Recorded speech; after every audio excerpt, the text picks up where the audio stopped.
Hello, hello, hello, and happy Monday. Hello, everyone in the 50 plus and fabulous group, because they're a fabulous group, right, Max? They are a fabulous group. Yeah, we love this group. We love Kim, who's the admin of this group. She started it, and she's just going gangbusters, has a lot of engagement and a lot of wonderful ladies in there. So we are so happy to be part of this group as well. Every Monday at 1:30 Central, you can find Purse Strings here to offer some tips and information on how to be financially fearless. Let me make sure this video is going live in both places. Okay. Get this up and running. Yeah, so Maggie's always You just love to mention this. The operations person. Well, we wouldn't be online without you, Maggie. So we stream to the 50 plus and fabulous group, and also to our own Facebook group, which is Purse Strings for Financially Fearless Women, if you want to jump in there as well. You'll find in our Facebook group we do offer also a free download. It's an online course that brings you all through all of your financial foundations every woman should have in place. And in fact, Maggie's going to be facilitating a free session on that, so more to come there. Pretty excited. Yeah, it's going to be great. So our whole mission at Purse Strings is to provide women free online tools and resources to help them make smart financial decisions for themselves and for their families. Purse Strings was built just a few years back because we could see where women were overlooked by many financial experts and yet not prepared for their financial future. So we decided to build this Purse Strings model where we put free tools and resources, all from experts, expert approved, in all things financial. So we feel women over their life need to gather a financial team. And you can go to pursestrings.co and look at the whole list of financial professionals we call our top tier Purse Strings approved professionals. So in your lifetime, you're going to have to make decisions around buying a house or selling a house, maybe getting married, maybe getting divorced, life insurance, financial planning, budgeting, insurance in terms of home insurance or auto insurance. So we're all things financial. Anything you need advice on or information on or products or services on in terms of anything financial, you can find our Purse Strings approved professionals right on our site, pursestrings.co, and select the person or persons that you think you'd like to do business with. We're nationwide. Today we bring you Deb Gabriel, which is great because she's a financial professional, and she's going to talk about, what do you do when the paycheck stops after you retire? And it's not, you don't have that every 2 week or every monthly income deposited into your account. How do you manage for that? So we're really glad that Deb is here today. She hails from Arlington Heights? Palatine. Okay, great. Palatine, Illinois. So we're glad to have her here, and we're glad to be in the 50 plus and fabulous group today. Mags, are all systems go?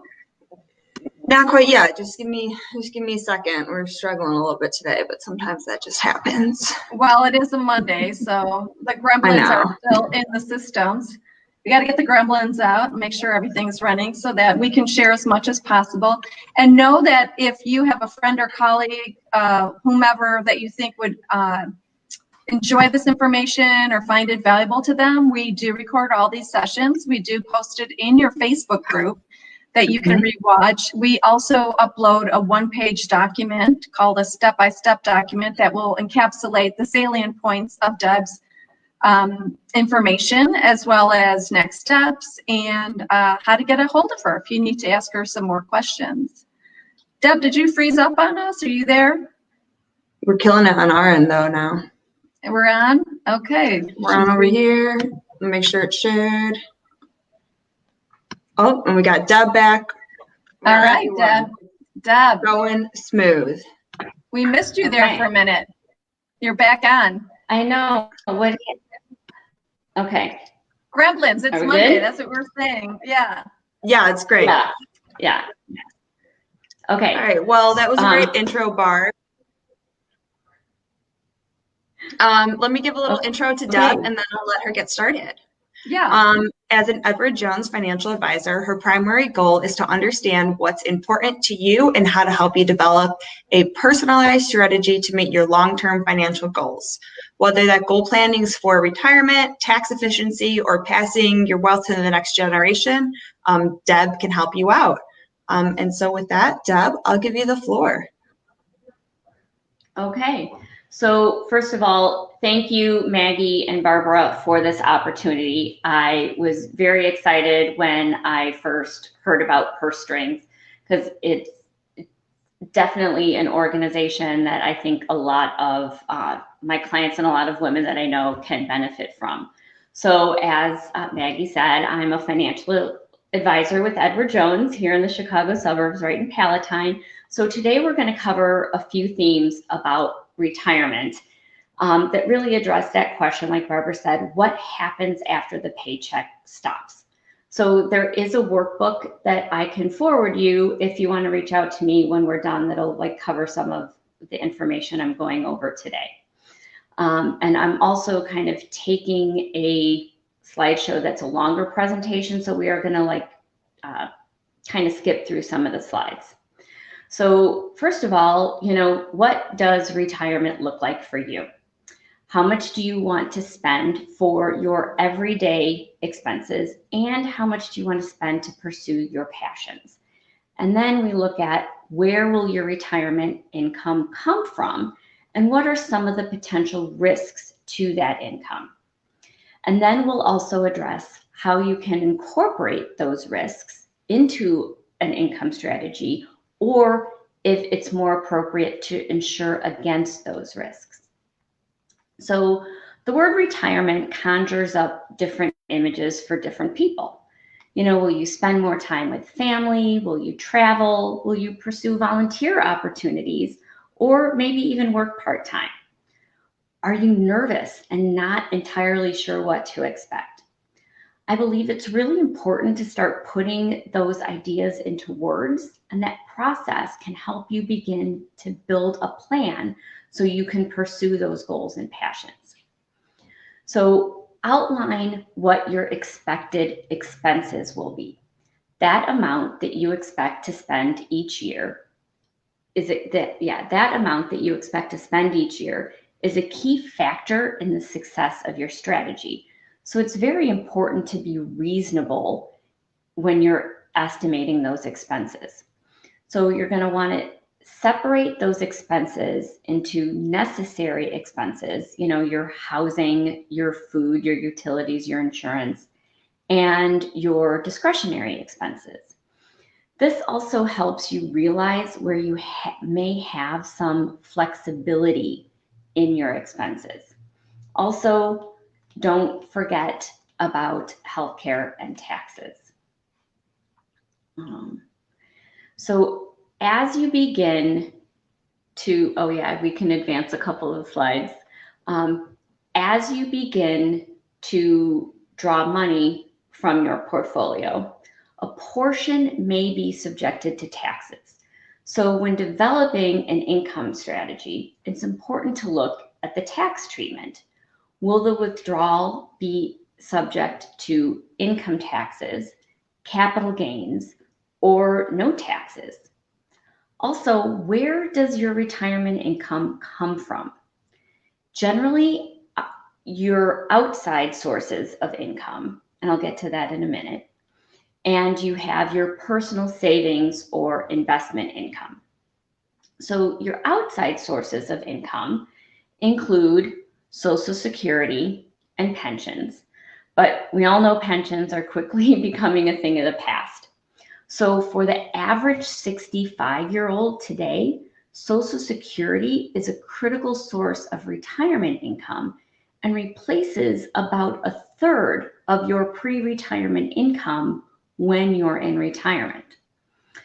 That's why your decision of when you plan to take Social Security and when you plan to retire is so important. So we'll need to figure out how much of a gap there is between what you anticipate from your outside sources of income and what you'll need to cover from your expenses. So as the screen shows, yes, this is what I call the income gap. This is what your savings and investment income, namely your 401k, your IRAs, other investments and savings, that's what those investments will need to cover. So as retirement gets closer, the purpose of those investments will change. Your portfolio no longer has to get you to retirement, it has to get you through retirement. So the question becomes, can your portfolio, can your savings and your personal investments support that income gap? So to help determine that, we look at your withdrawal rate and your reliance rate.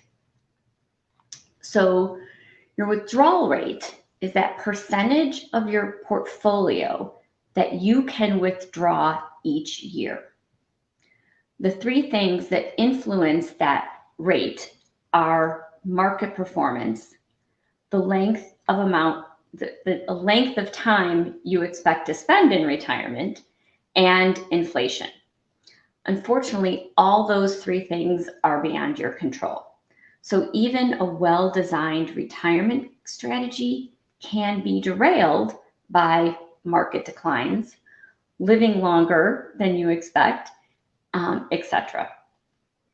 So how you choose to address those risks comes down to the question of incorporate. I'm referring to including the cost of that risk in your expenses should it materialize versus insuring against that risk, meaning finding a solution to protect against that risk should it materialize. So today we'll talk about one of those risks, longevity.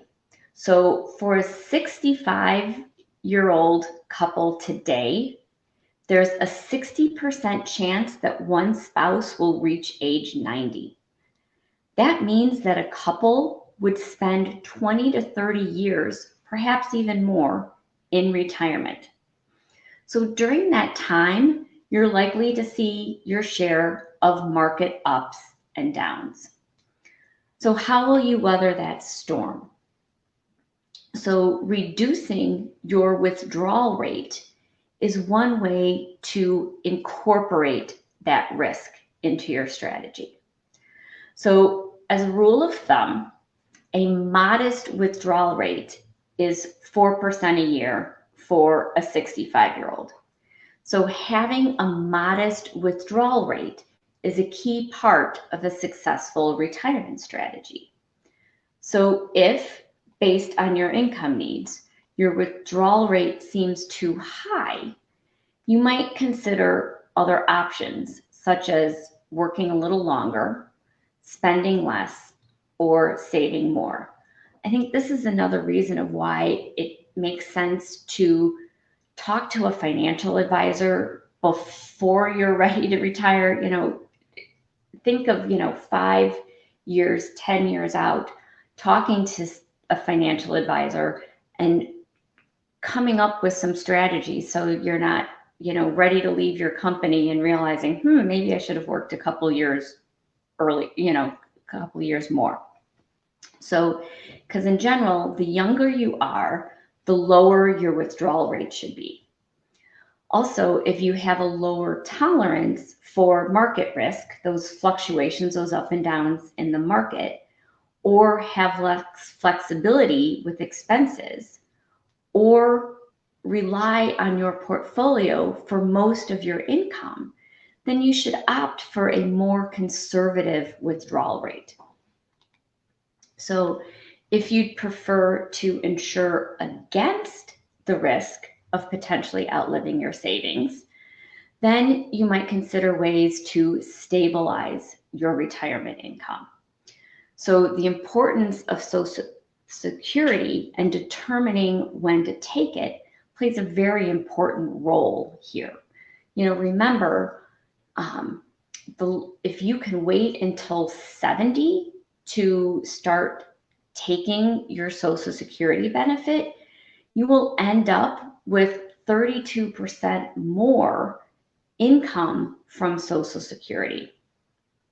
So in addition, certain investments like annuities can be suitable for you and can offer insured payments for life. That's another way to stabilize your retirement income. Though market declines can and will occur during retirement and should be expected, the timing of a downturn could directly impact the value of your investments and the income that they provide during retirement. Unfortunately, during those downtimes, some investors lose sight of their long-term strategy and move to the safety of cash. I'm sure there was probably some people who did that or even considered doing that, around this time last year when we were experiencing that downturn. So instead of making major changes, we can prepare in advance or incorporate that risk. So first, we can keep a year's worth of income in cash. That is something that I advise all my retirees to do. So by having a year's worth of cash, you can avoid having to sell your investments during a down market. And since you know your near-term needs are covered, it can also help you emotionally withstand that urge to sell your long-term investments. I want to make sure you can sleep at night, and knowing that you have some money in cash that can support your short-term needs can help you sleep at night. So second, be flexible with your spending. Don't automatically increase your spending during those down times in the market. Your income needs may fluctuate from year to year, so don't take out a full withdrawal. That if you've decided on a 4% withdrawal rate, don't take it out if you don't need it. Leave it in your portfolio to keep growing. So you may also need to be prepared to reduce that withdrawal rate if necessary.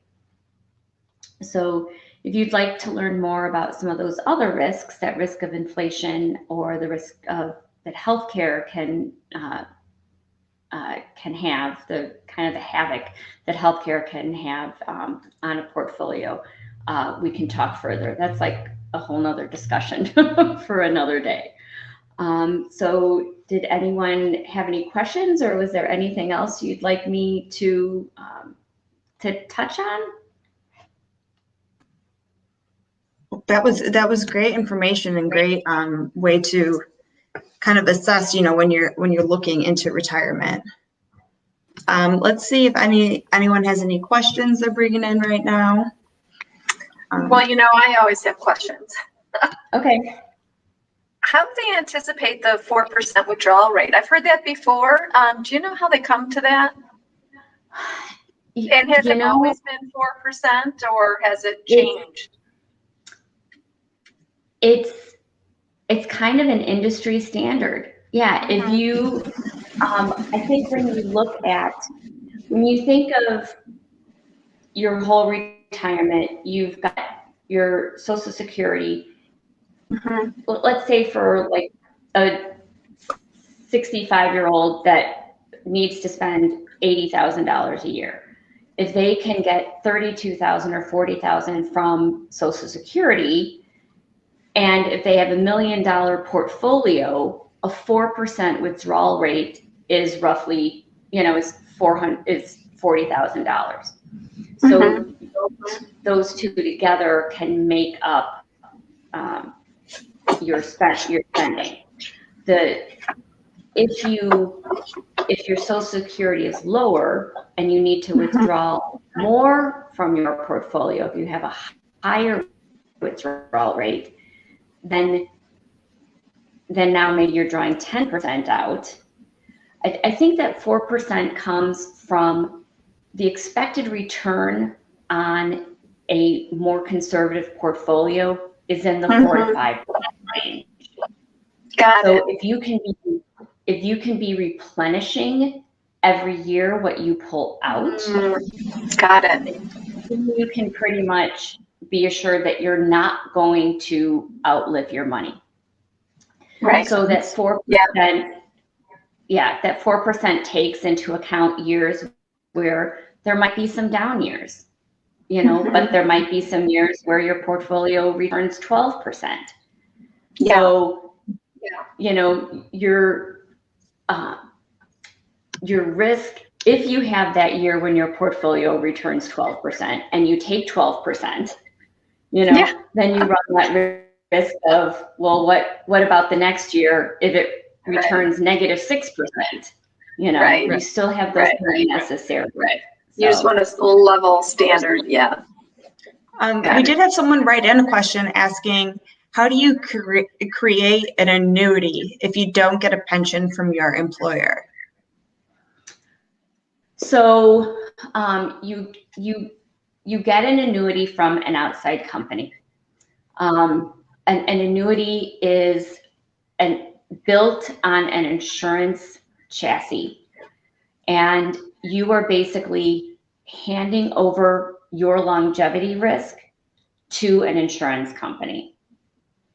So you give them $100,000 and they say, okay, we're going to give you X amount a year for the rest of your life.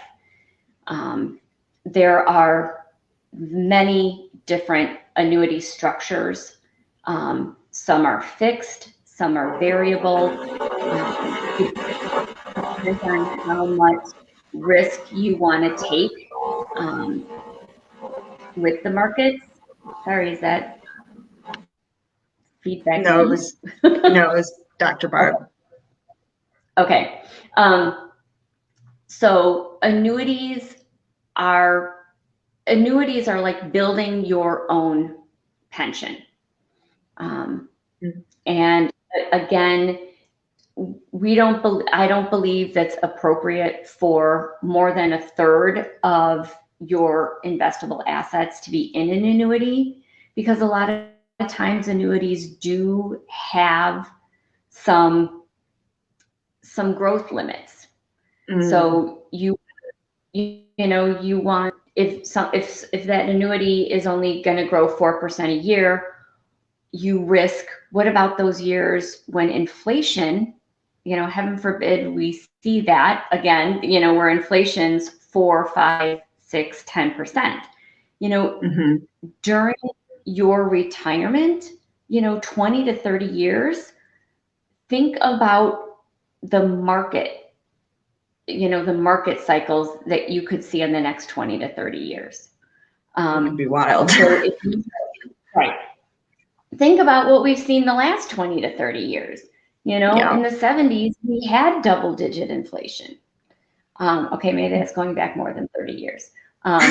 So we've seen double-digit inflation. If you had an annuity that was guaranteeing you 4% growth a year, that looks great now when we're in a 1-2% inflation scenario.